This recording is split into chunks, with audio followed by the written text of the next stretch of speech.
Hey everyone, and welcome. Today, we're diving into the intersection of two massive topics. On one hand, you have gender inequality, one of the oldest challenges society has ever faced. And on the other, you have the metaverse, what many are calling the next frontier of our digital lives. We're going to explore what happens when the problems of our physical world get hard-coded into our virtual ones. So, let's just start with a huge question. Imagine for a second that we had a blank slate, a total do-over, a chance to design a new reality. Would we actually get it right this time? Could we build a world that's truly equal? And look, this isn't just some philosophical thought experiment. It's the real challenge we are facing right now as we build the metaverse. Okay, let's ground this in some real numbers. Our starting point, right now, according to the World Economic Forum, is a world where the gender gap is only 68.4% closed. Think about that. We're not even 3/4 of the way to parity. And where are we headed? Well, over half of tech experts believe a fully immersive metaverse is going to be part of our daily lives by 2040. The future is coming up fast, and that clock is ticking. Right, so before we can even really understand the future, we have to be brutally honest about the present.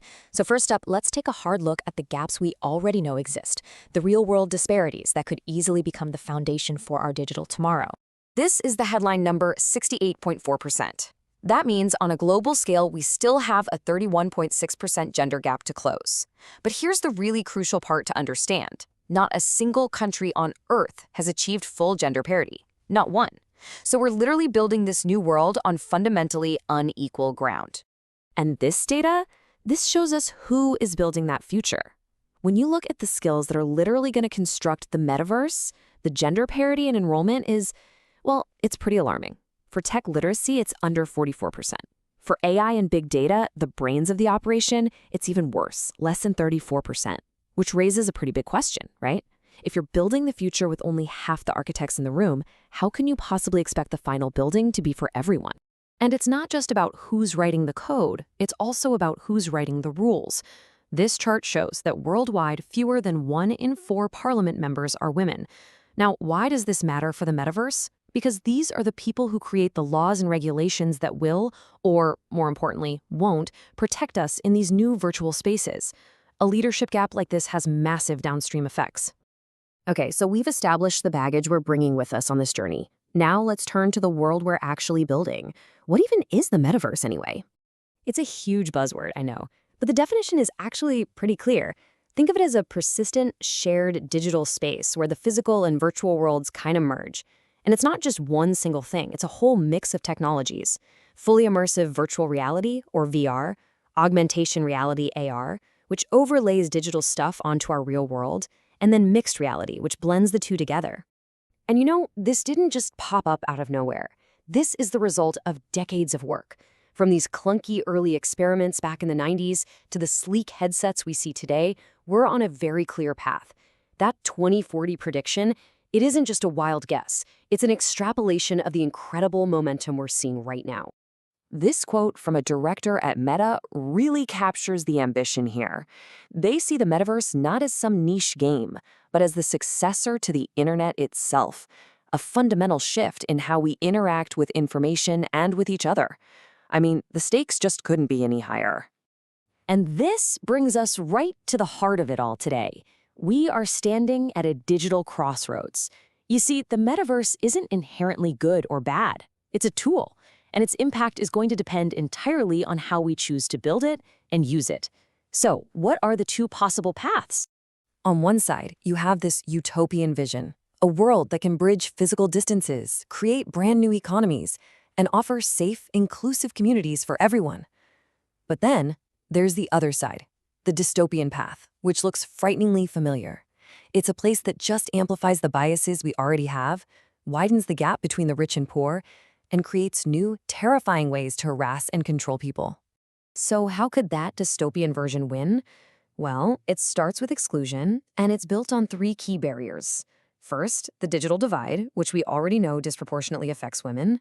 Second, the simple cost of entry. Let's be real, high-end hardware is not cheap.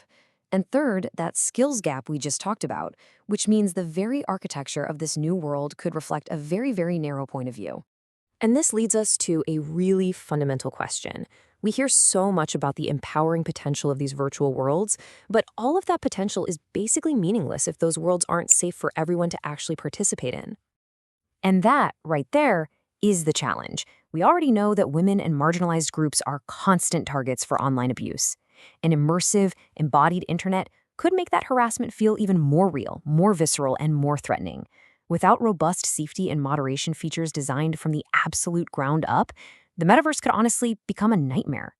So, yeah, it's a sobering picture, but it's not hopeless. Not at all. The metaverse is still under construction. So how do we steer it toward that better, more utopian path? What are the actual, concrete steps we can take right now?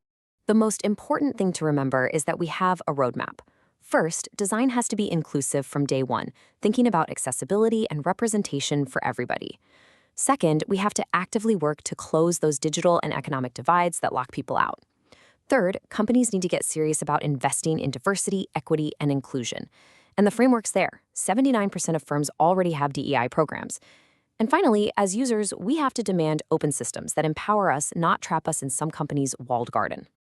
And that brings us to the conclusion. This isn't some debate about a far-off future. It's happening right now, in real time. The code is being written, the platforms are launching, and the social rules are being set as we speak. Every decision matters. This quote from Cory Doctorow just hammers the point home.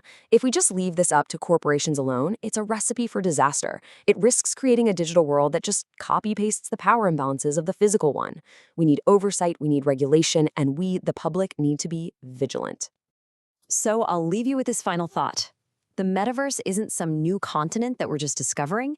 It's a city that we are all building together, brick by brick and line of code by line of code.